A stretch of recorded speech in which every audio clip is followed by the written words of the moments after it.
Provérbios capítulo 18, verso 15, nós vamos ler dois textos agora inicialmente, para a nossa reflexão.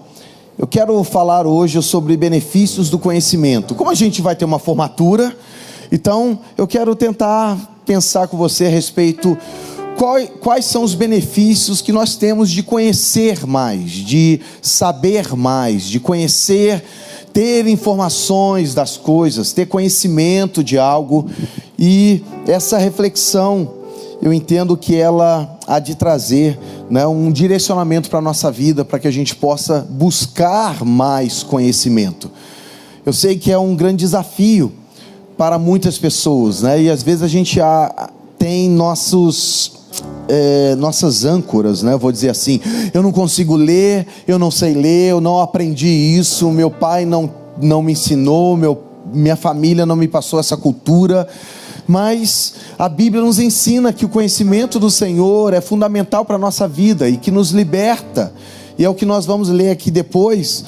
Então você não tem mais essa alternativa de dizer, de falar: eu não quero conhecer.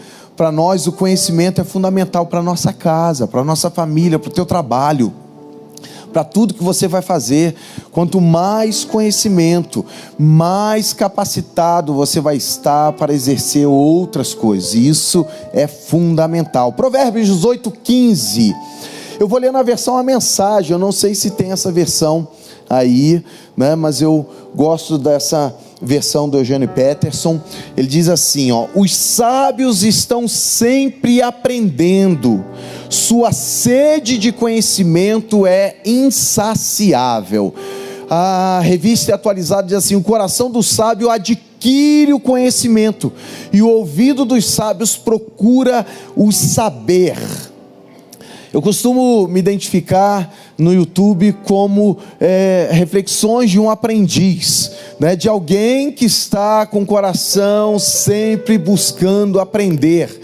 E na realidade, quem sabe da importância do conhecimento, você entende que isso é uma constância, ou deve ser uma constância. E na versão A Mensagem diz assim: os sábios estão sempre aprendendo. Acho que a grande chave que a gente tem na vida é aprender em tudo. Se você consegue aprender no teu relacionamento conjugal, você vai ver como a tua vida vai melhorar. Se você conseguir aprender os sinais que são dados dentro do teu relacionamento, vai mudar o teu casamento. Então você tem que ser um aprendiz, pelo menos na sua casa, pelo menos aí dentro da tua família. E o outro texto, que é João capítulo 8, verso 31 e 32, esse aqui é um texto extraordinário que Jesus traz. Eu me lembro até hoje do pastor Miles, hoje já na glória, vamos usar essa terminologia, e ele falava sobre esse texto, João 8, 31, 32, diz assim: disse, pois, Jesus aos judeus que haviam crido nele: se vós permanecerdes na minha palavra, sois verdadeiramente meus discípulos, e conhecereis a verdade, e a verdade vos libertará. Olha que terminologia, que frase extraordinária. O que te prende, pastor Miles dizia, não é apenas o pecado, é a ignorância. O que nos prende não são as coisas que a gente faz, não são as coisas que a gente pensa, mas são justamente as coisas que a gente deixou de ter em nós. Sabe qual é a grande chave para a sua vida? É conhecer a Deus, conhecer a palavra dele, conhecê-lo em intimidade, conhecer a verdade sobre a tua vida. Porque se você conhecer a verdade, as acusações que o inimigo traz sobre você, as situações que te oprimem, vão sair em nome de Jesus. Porque você vai entender o amor de Deus sobre a tua vida. Você vai entender que não é condicionado às circunstâncias que você está vivendo, mas sim a promessa que Deus tem sobre a tua vida. Porque às vezes a gente se paralisa. por causa de acusações, de condenações que o inimigo está tentando trazer, lembranças do passado. Mas se você entende que agora você está em Cristo, Ele trouxe uma vida nova para você, e que mesmo que você tropece no meio do caminho, peque, não muda o decreto de Deus sobre nós. É o conhecimento que nos coloca nessa condição de receber o favor de Deus. O conhecimento te habilita, ele te coloca debaixo de uma esfera de ação de Deus sobre a nossa vida. Tantas pessoas na história da humanidade falaram da importância do conhecimento, mas eu me lembro de Francis Bacon, que fala que conhecimento é poder. Ele usou essa expressão e eu gosto dela porque ele entende que o conhecimento nos proporciona poder sobre o ambiente, sobre situações, sobre circunstâncias. Significa estar melhor preparado para aquilo que a vida traz, para aquilo que a vida traz sobre você. Você não está imune às crises, você não está imune às circunstâncias contrárias.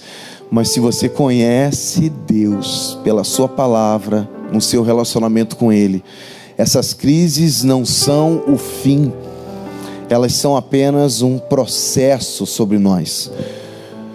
Provérbios 18 diz que os sábios estão sempre aprendendo. Por quê? Porque o aprendizado nos coloca numa esfera de liberdade, de libertação de circunstâncias e de dificuldades em nossa vida.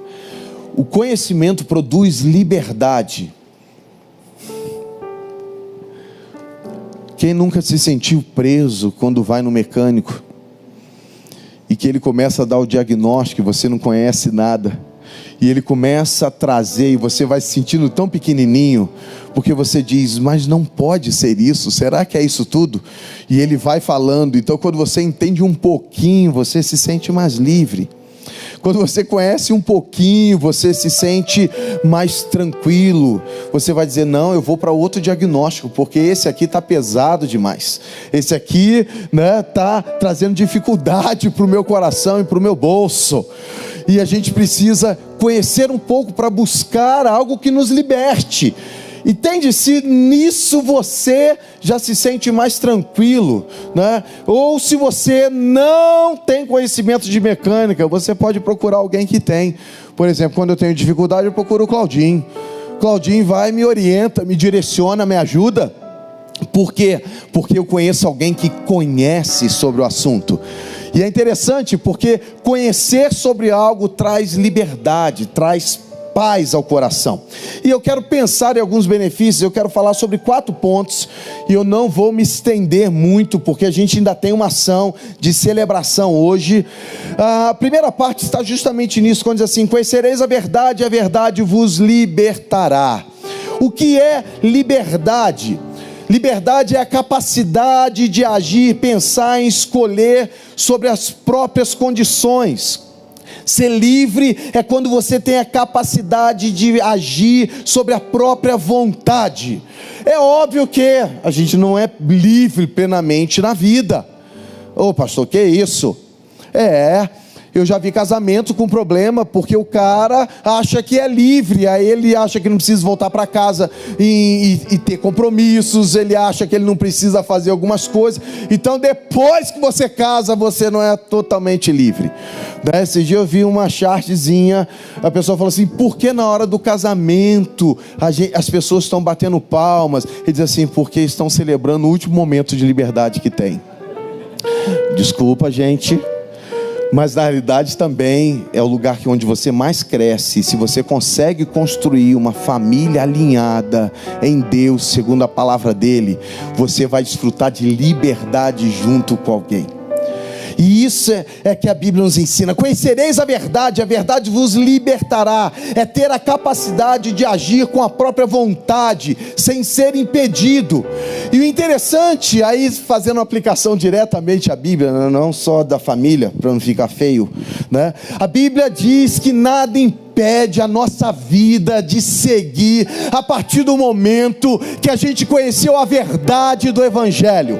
O pecado não te prende mais, as circunstâncias não te aprisionam mais, as situações contrárias não impedem o teu progresso, porque você conheceu a verdade e agora essa verdade está impulsionando a tua vida, está te levando além. O conhecimento da verdade produz liberdade.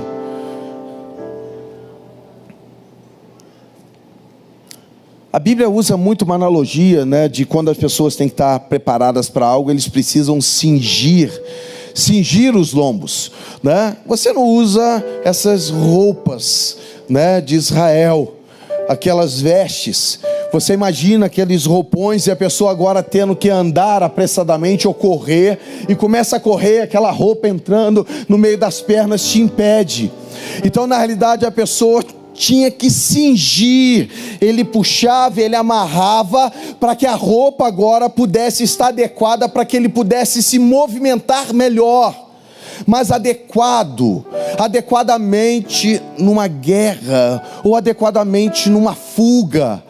E o interessante é que existem coisas que às vezes nos impedem de prosseguir.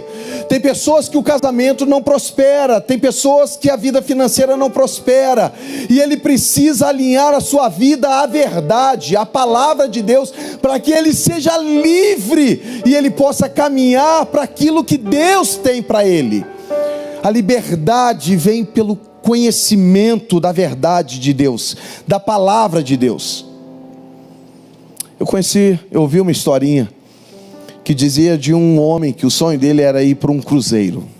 Eu não vou perguntar quem já foi ou quem quer ir, né? Porque eu gostaria de ir. Não fui ainda. Fica a dica, hein? E o interessante é que a história diz que ele no cruzeiro, ele ia para os lugares, ele participava das festividades que tinham, de comida, de banquetes que tinham, mas ele não comia nada.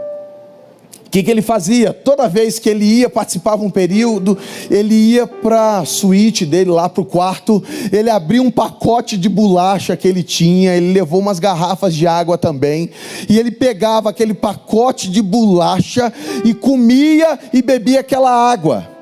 Todo cerimonial, e durante os 15 dias ele fez isso. E o capitão, a pessoa que coordenou aquilo, falou assim: rapaz, eu não tenho te visto nos jantares, nos lugares onde você deveria estar ali celebrando com a gente. Ele disse assim: não, o que eu fiz? Para eu não gastar muito, eu fiz um estoque de biscoito, eu fiz um estoque de água, e eu vou lá para o meu camarim e como lá. Aí o capitão disse para ele: mas você não leu o contrato, você não viu? Na realidade, quando você pagou o cruzeiro, você já tinha direito a tudo aquilo que oferecia no cruzeiro. Você não ia ter que pagar de novo. Eu sei que parece uma historinha boba, mas ela traz uma história ou uma realidade para a gente. Porque a gente fica vivendo às vezes a míngua, porque a gente não conhece a verdade de Deus sobre a nossa vida, a promessa que Ele tem para nós, e o conhecimento dessa verdade traz liberdade à nossa vida. Por isso a gente vive por vezes uma vida religiosa, presa num sistema, porque a gente não conhece a verdade de Deus. Eu não estou falando que a gente não tem que ter princípios e coisas que a gente segue, mas o princípio que por vezes eu sigo, porque Deus falou comigo, não vai ser o mesmo que Deus colocou para você. Porque às vezes eu preciso e eu me impus certos limites, porque eu conheço a minha fraqueza. Mas você tem outras fraquezas, você pode se impor certos limites, mas a religião pega aquilo que eu acho que é um limite para mim, e eu estabeleço esse mesmo limite para todos os outros. A gente cria uma religião, uma maneira de nos religarmos a Deus, mas pautado na experiência do outro, não no que a palavra trouxe para nós. Mas quando a gente conhece a palavra, ela traz liberdade à nossa mente, ao nosso coração, e a gente passa a não ter simplesmente o estar em comunidade como um peso, como uma escravidão. Quem achava que servir a Deus aqui era escravidão? Eu com 18 anos, eu falei: cara, vou ser crente? Nada.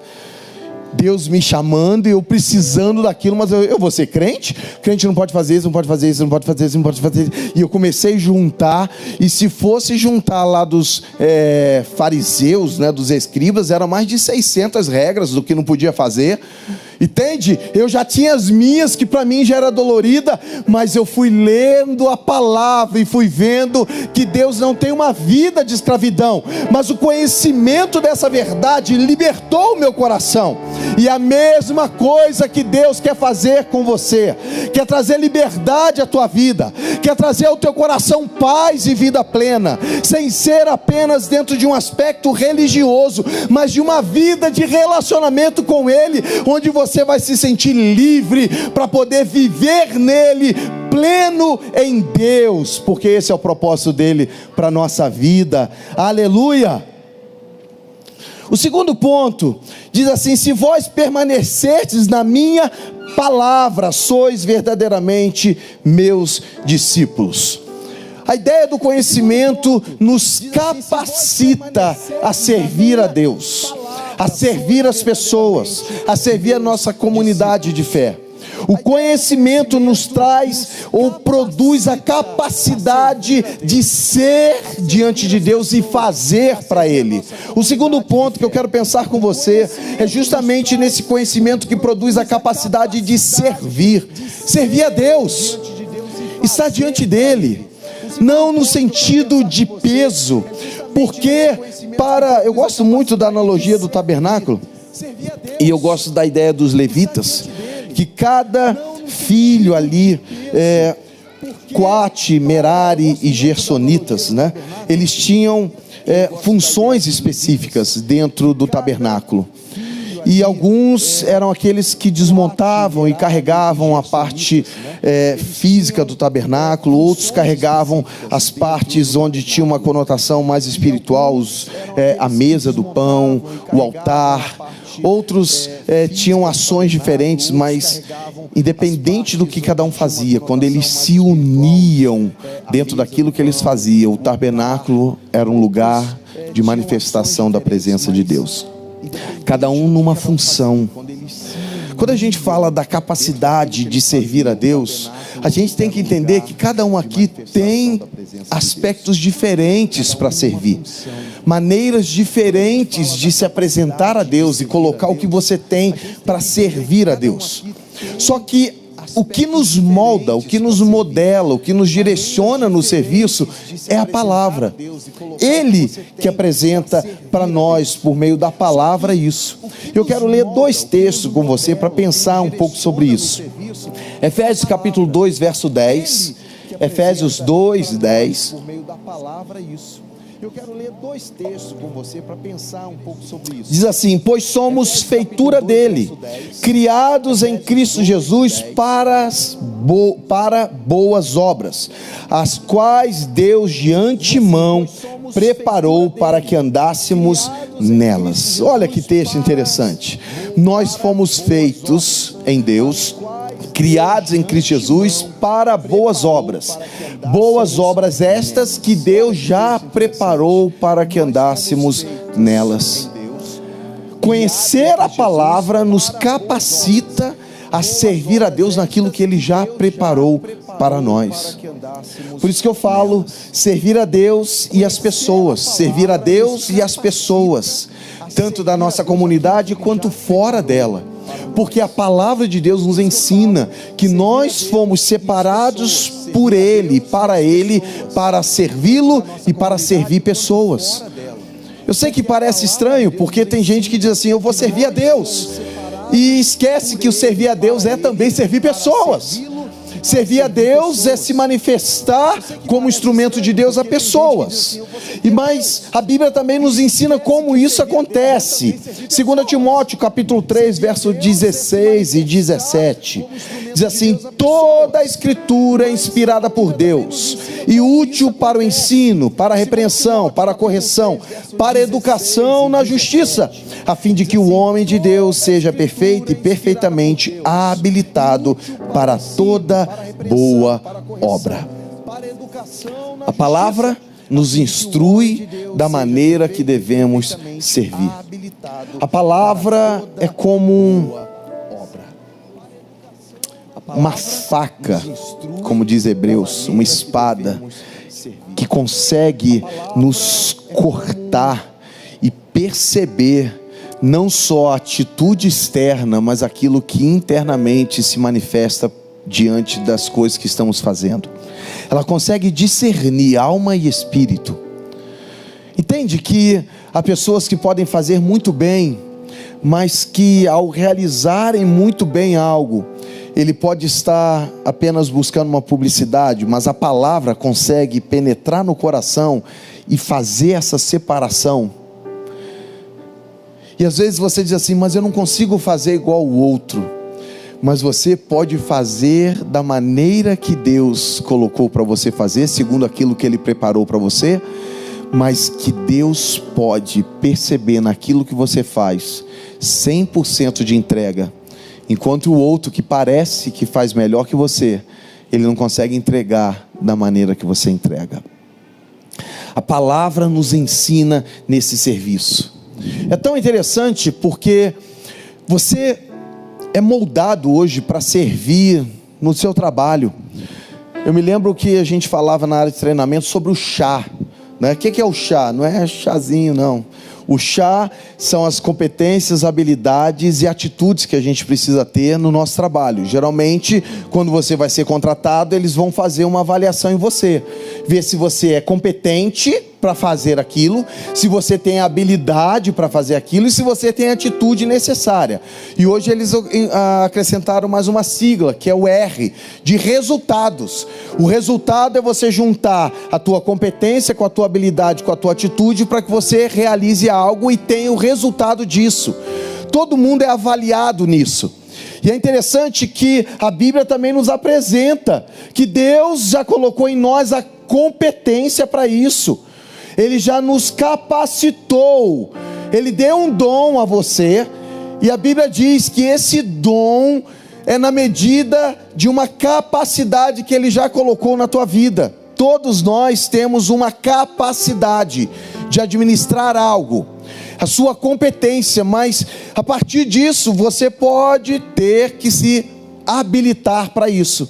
Eu posso ter o conhecimento, mas eu posso não ter habilidade de passar. Então, ainda que eu conheça muito, eu não sou um bom professor. Já viu isso? Quando você vai conversar com alguém, diz assim, cara, esse cara sabe muito. Aí você para ouvi-lo, aí você diz, cara, que desgraça, não consigo entender nada.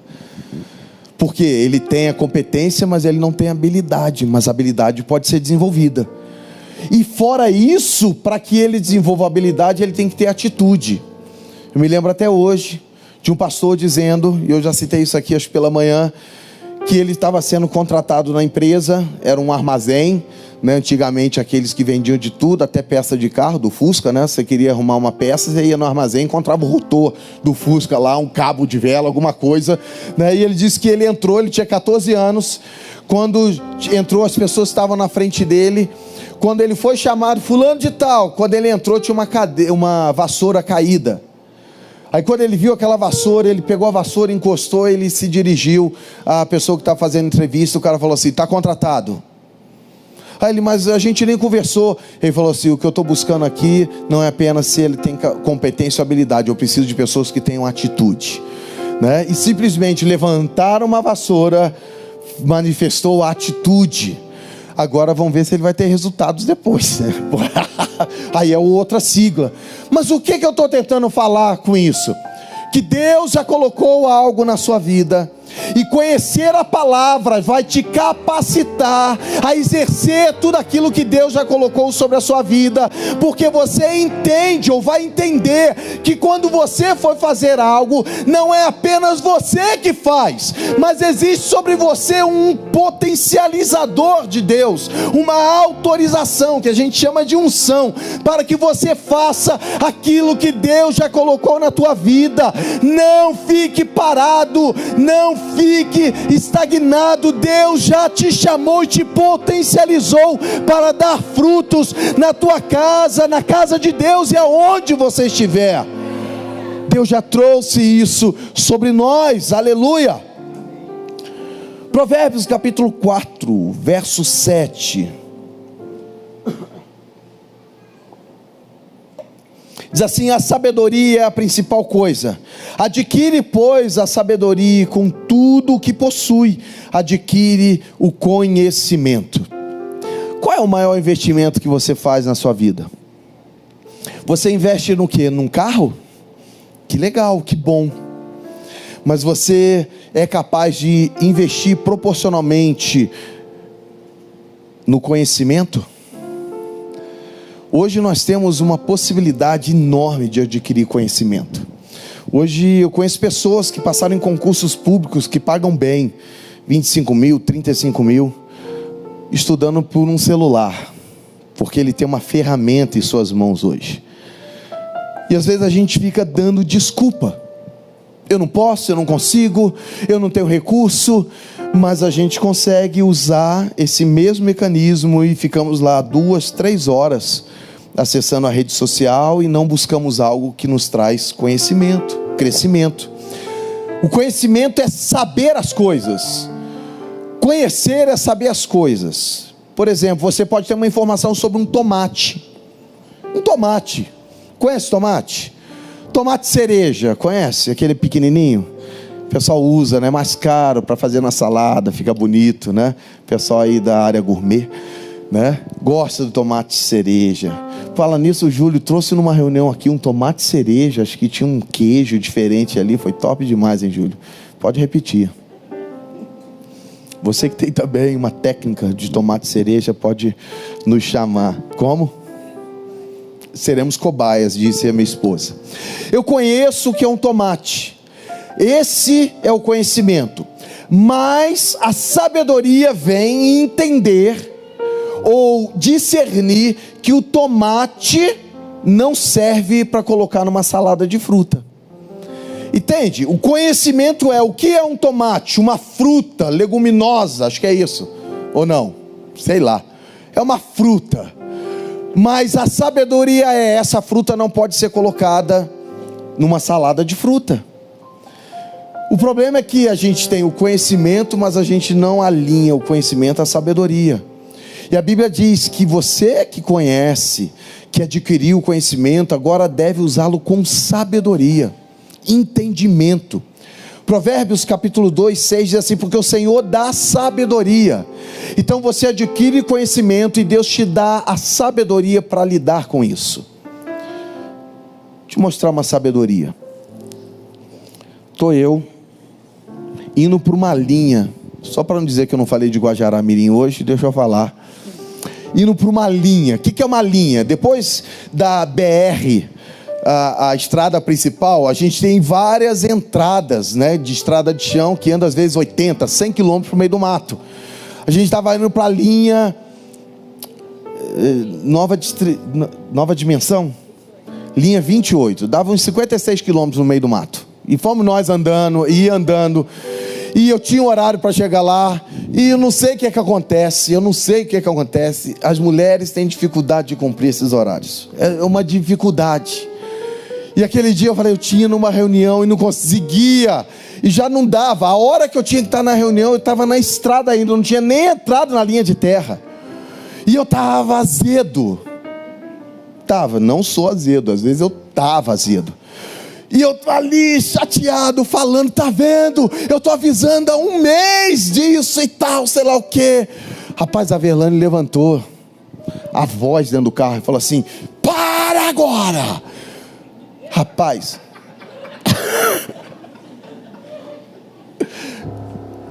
eu obedeci na hora, irmãos. Eu parei na hora, porque estava diferente do padrão. A Verlane não faz isso. Eu engoli seco, eu queria falar mais, mas eu sabia que se dali para frente eu falasse alguma coisa, o caldo ia entornar. Entende o que é sabedoria? Sabedoria é você ter o conhecimento da situação e saber justamente nas horas adequadas usar aquilo que você sabe com discernimento e poder então segurar a boca, parar no ato. que às vezes isso envolve no nosso trabalho, envolve em relacionamentos. Quando você está construindo algo e porventura, num momento difícil, você entende que ali é uma chave para uma mudança na sua vida. É um momento que você tem que segurar um pouco mais a tua língua, dentro de um relacionamento, dentro do teu trabalho, dentro da igreja. Já viu aquela pessoa que às vezes ela tem uma brincadeira que te constrange, e que você já falou 1, 2, 3 vezes, e às vezes você não quer continuar falando, mas você não aguenta mais, e você diz, eu vou esperar um pouco mais, e às vezes você é mudado de setor, você é promovido, alguma coisa acontece. A sabedoria que vem de Deus, o conhecimento produz sabedoria. O quarto e último ponto, para a gente dar prosseguimento,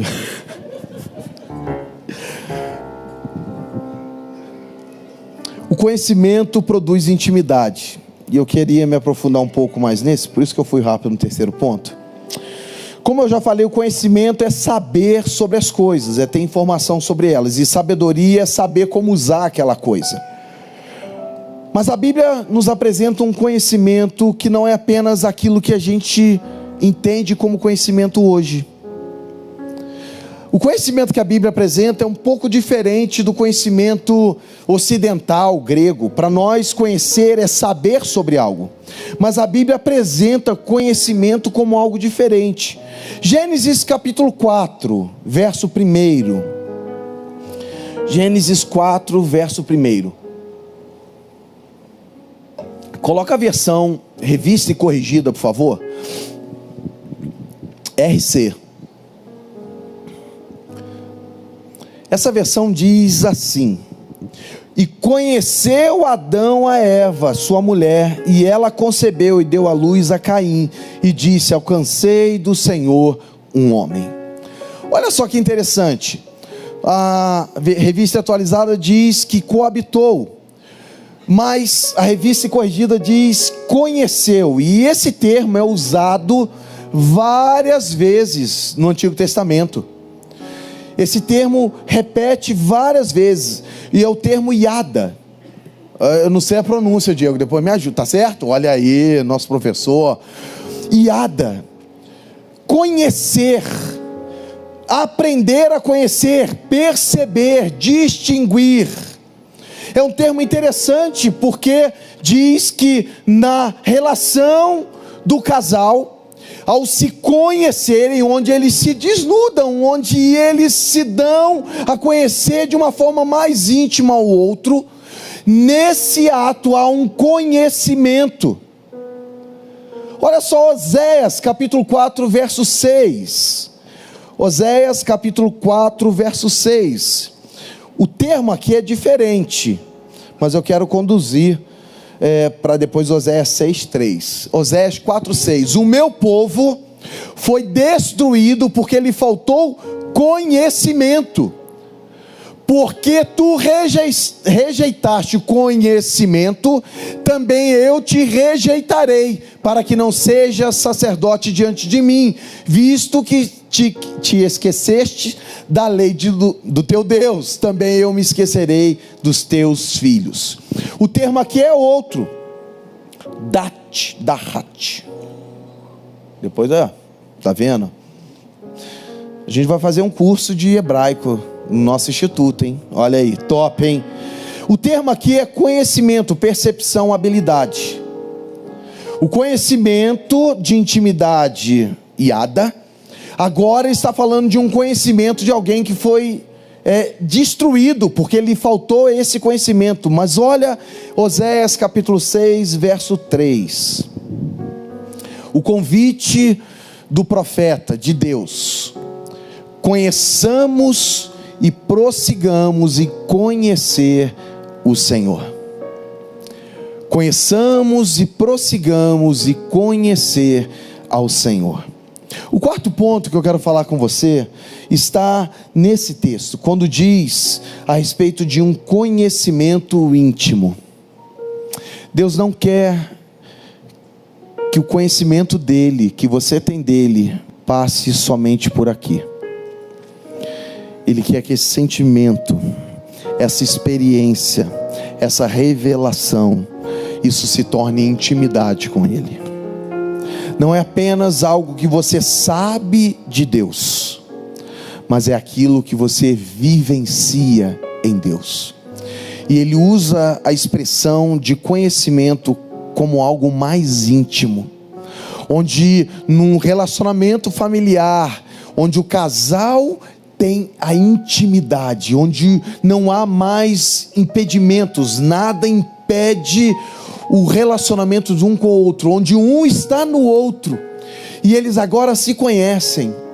É o mesmo termo que o profeta está dizendo: conheçamos a Deus, sejamos íntimos dEle, tenhamos um relacionamento onde não há mais impedimentos, onde não há mais restrições, onde não há mais coisas que nós colocamos como barreiras de intimidade com Deus. O conhecimento que produz intimidade, o conhecimento que se revela, que se entrega, o conhecimento que visa o íntimo de Deus, mas Deus também quer ser íntimo conosco. Se as minhas palavras estiverem em vós, pedireis tudo o que quiserdes e vos será feito. Se Deus estiver em nós pela sua palavra, o teu coração vai ser alinhado a Deus, vai ser alinhado à vontade de Deus. Teu casamento vai mudar, o teu trabalho vai mudar, o teu relacionamento com Deus vai mudar, porque você alinhou o teu coração a Deus, você alinhou a tua vontade à vontade de Deus. Há uma intimidade, e é interessante que essa ideia aqui desse relacionamento conjugal é um símbolo desse relacionamento que Deus quer ter conosco, de intimidade. E a intimidade gera revelação, gera entrega, gera a manifestação de Deus na nossa vida. Quem sabe você está vivendo tempo de aridez espiritual, e Deus está te chamando para conhecê-lo mais, para conhecê-lo em mais intimidade. Quem sabe a perspectiva da tua vida tem trazido sequidão, e você diz: não há futuro. É porque você se afastou daquele que gostava de viver um relacionamento contigo, que é o teu Pai. Deixamos a intimidade, deixamos a revelação, deixamos o experimentar Deus, o trocamos por tantas coisas. É o conhecimento que traz intimidade, que nos leva a desfrutar de coisas extraordinárias de Deus, e você nunca mais vai se sentir sozinho. Na versão A Mensagem de João capítulo 8, versos 31 e 32, foi o segundo texto que nós lemos. Na versão A Mensagem, a tradução diz assim: então Jesus dirigiu a palavra aos judeus que diziam crer nele: se vocês permanecerem comigo, vivendo o que eu ensino, sem dúvida são meus discípulos. Então irão experimentar a verdade, e a verdade vai libertá-los. Experimentar. Para a filosofia, essa palavra é ruim. Na filosofia não é episteme, não é conhecimento. O conhecimento é apropriação de informação, de conhecer algo. Mas o conhecimento na Bíblia fala de intimidade, fala de estar nele, de viver nele, de desfrutar do amor do Pai, de desfrutar da revelação dele, de desfrutar de uma mão que está nos envolvendo e que nos traz para aquilo que ele tem, porque ele vai nos dirigir para a vontade dele. Eu quero convidar vocês a se colocar em pé. Deus tem nos chamado para experimentarmos a verdade da palavra e sermos livres nele. Você é chamado para viver em intimidade com Deus. Às vezes a gente tem uma analogia ou usamos experiências da nossa vida como algo negativo. Às vezes a nossa experiência paterna não foi boa, tivemos o abandono, alguém no casamento foi abandonado, traído, situações familiares que não trazem uma boa experiência, e a gente leva isso para a nossa relação com Deus. E quando a gente fala de entrega, quando a gente fala de abrir o coração, quando a gente fala de permitir que Ele entre e na intimidade traga para fora, aquilo é um grande desafio.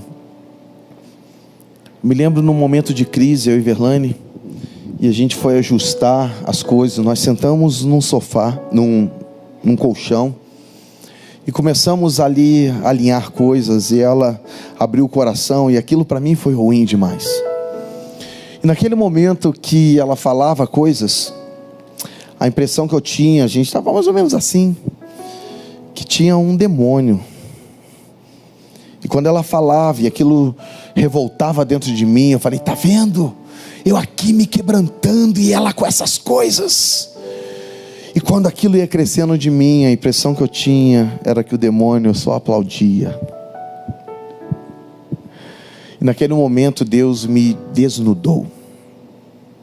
Sabe o que é Deus te desnudar? Quando você está cheio de razão e Deus começa a trazer muito claramente quem você é, e parece que passa um filme diante de você, de quem você realmente é, das coisas que estão lá dentro guardadas.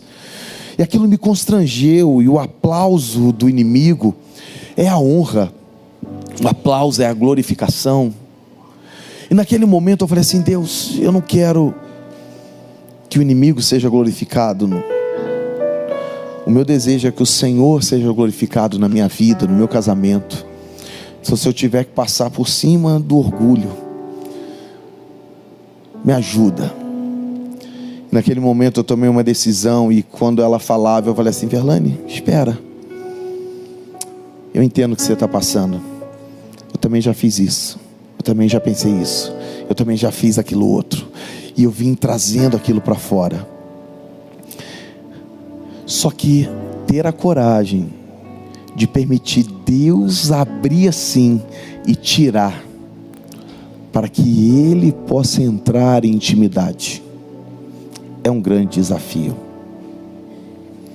Porque você se sente pequeno, frágil, falho, limitado. Mas ao mesmo tempo, o conhecimento de quem eu era foi libertador. Conhecer a verdade sobre quem eu sou trouxe liberdade, porque eu não preciso mais hoje colocar máscaras diante de Deus, filtros. Quando eu tenho que falar algo, eu falo, porque ninguém é melhor do que Ele para saber quem eu sou. Conhecer na intimidade é quando todas essas máscaras caem e a gente agora pode se apresentar diante dele de forma plena. E esse é o chamado de Deus para você. Quem sabe há pessoas aqui que se afastaram disso, que hoje precisaram construir toda uma vida, toda uma estrutura, como um filme, todo um cenário para poder viver, porque saíram dessa vida livre que tinham diante de Deus. Se você desejar retornar para essa intimidade com Ele novamente, eu quero convidar você a fazer um sinal diante do Senhor. Erguer a sua mão e falar assim: eu quero voltar a essa intimidade com o Senhor. Eu quero voltar à intimidade com Ele.